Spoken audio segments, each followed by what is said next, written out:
আমরা কিন্তু ছোট বড় সবাই আইসক্রিম খেতে অনেক বেশি পছন্দ করি।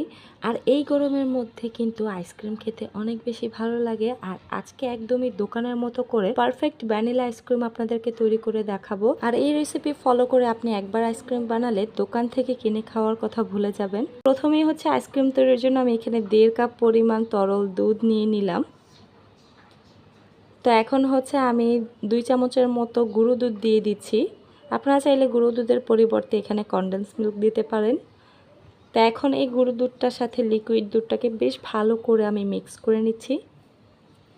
এখন দিয়ে দিচ্ছি 2 চামচ পরিমাণ চিনি। তবে চিনির পরিমাণটা আপনারা কম বেশি করে নিতে পারেন। আর আমি যতটুকু দুধ নিয়েছি এর মধ্যে এই 2 চামচ চিনি কিন্তু পারফেক্ট ছিল, তাই আমি হচ্ছে পরিমাণ মতোই চিনিটা দিয়ে দিলাম। এখন এই দুধটাকে জাল করতে করতে প্রায় অর্ধেকটা পরিমাণ আমি কমিয়ে নিয়েছি।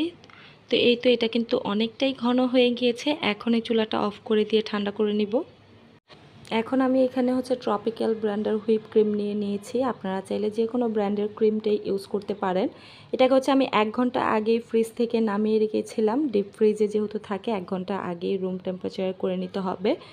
তো এখন হচ্ছে আমি এখানে 1 কাপ পরিমাণ ক্রিম নিয়ে নিলাম। আপনারা যদি আরও একটু বেশি আইসক্রিম তৈরি করতে চান তাহলে হচ্ছে আরও একটু বাড়িয়েও নিতে পারেন। সেক্ষেত্রে হচ্ছে দুধের পরিমাণটাও কিন্তু আরও একটু বাড়িয়ে নিতে হবে।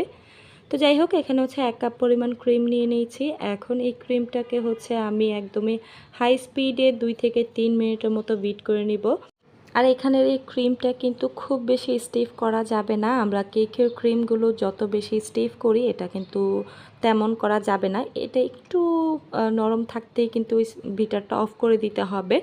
তো এই তো আমার কিন্তু এটা একদমই বিট করা হয়ে গিয়েছে। এখন যেই আমি মালাইটা তৈরি করে রেখেছিলাম সেই মালাইটা এই ক্রিমের মধ্যে দিয়ে দিব। আর দেখেন মালাইটা কিন্তু অনেকটাই ঘন হয়েছে। আর আমি কিন্তু এখানে 1.5 কাপ পরিমাণ দুধ নিয়েছিলাম, জাল করে অর্ধেকটার মতো কমিয়ে নিয়েছি। তাই কিন্তু এখানে 1 কাপের চেয়েও অনেকটাই কম আছে মালাই। তো এখন এই মালাই আর ক্রিমটা হচ্ছে বেশ ভালো করে বিট করে নিব।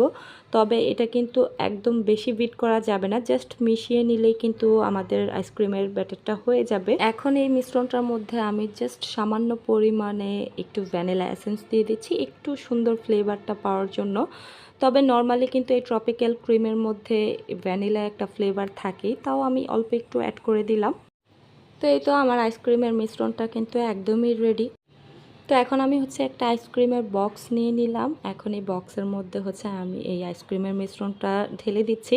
দিয়ে হচ্ছে বেশ ভালো করে এটাকে স্প্রেড করে দিব। আমি খুব সুন্দর করে সমান করে দিয়ে তারপর হচ্ছে ডিপ ফ্রিজে 8 থেকে 10 ঘন্টার জন্য রেখে দিব।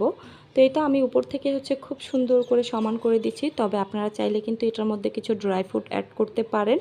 তো এখন এটা ডিপ ফ্রিজে হচ্ছে 8 থেকে 10 ঘন্টার জন্য রেখে দিচ্ছি। তারপর দিন সকালবেলা দেখাচ্ছি আপনাদেরকে আইসক্রিমটা একটু কেটে। তো এটা আমার আইসক্রিমটা কিন্তু একদমই জমে গিয়েছে। এখন হচ্ছে আপনাদেরকে কেটে একটু দেখাচ্ছি যে আমার আইসক্রিমটা কতটা পারফেক্ট হয়েছে। আসলে বাসায় বানানো যে কোনো কিছুর টেস্টে কিন্তু অনেক বেশি ভালো হয়। আর এটা আমি গ্যারান্টি দিয়ে বলতে পারি দোকানের চেয়ে কোনো অংশে কম হয়নি। একদমই দোকানের মতো একটা টেস্ট ছিল। আমার মনে হয় এই রেসিপিটা যারা যারা ফলো করবেন তারা আর দোকান থেকে কখনোই আইসক্রিম কিনে খেতে হবে না। আর আপনারা দেখে নিশ্চয়ই বুঝতে পারছেন যে আইসক্রিমটা কতটা পারফেক্ট হয়েছিল। একদমই ক্রিমি টাইপের ছিল আইসক্রিমটা। আমার কাছে তো আইসক্রিমের টেস্ট অনেক বেশি ভালো লেগেছে।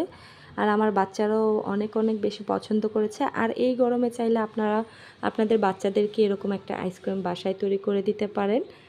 তো কেমন লাগলো আমার আজকের এই ভিডিও অবশ্যই আমাকে কমেন্টস করে জানাতে পারেন। আর ভালো লাগলে আমার এই রেসিপিটা একবার হলেও ট্রাই করে দেখবেন।